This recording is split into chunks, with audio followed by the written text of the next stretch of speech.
All right, welcome back to this next topic here in Unit 6, the Louisiana Purchase.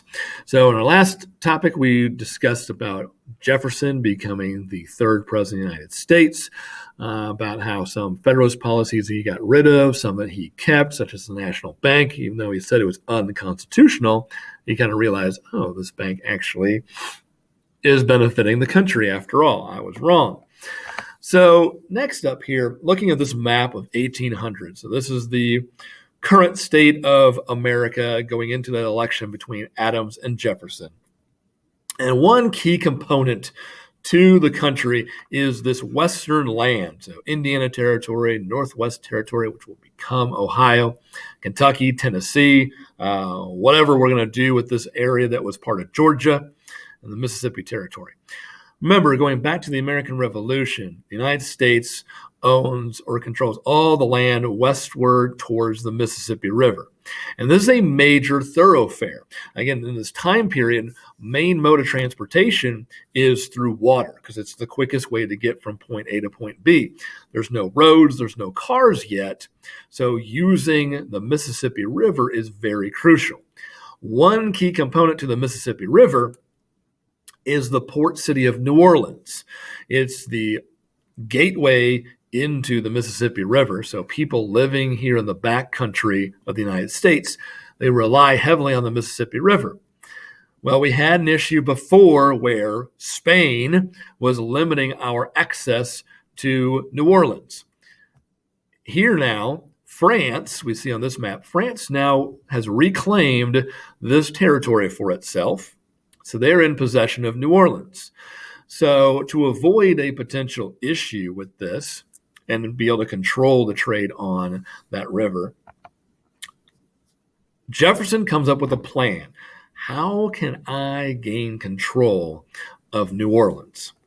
He sends two diplomats, James Monroe and Robert Livingston, to offer $10 million to France just for the right to own that city, to take over possession of the city of New Orleans.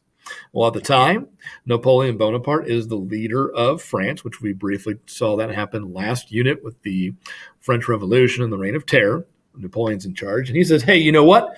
I'll do you Americans one better. How about for $15 million, I give you all of Louisiana, all that territory just for you? Well, okay, we're just asking for the city. Why is Napoleon giving up this entire territory?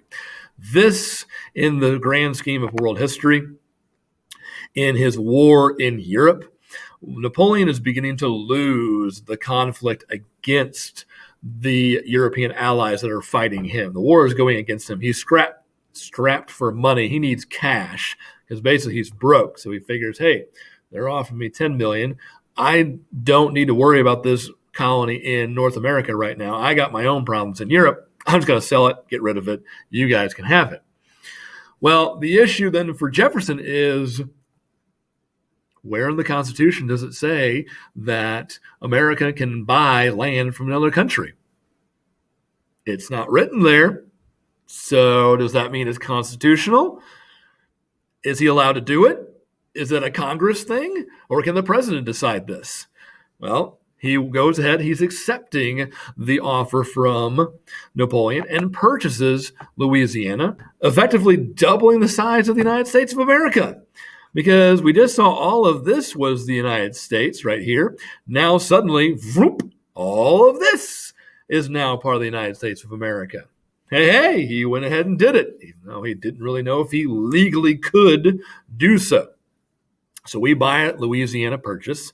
And so this begins the need to explore and see what's there. So I'm going to take a time out here. I'm going to come back in what Jefferson is going to do specifically with that territory.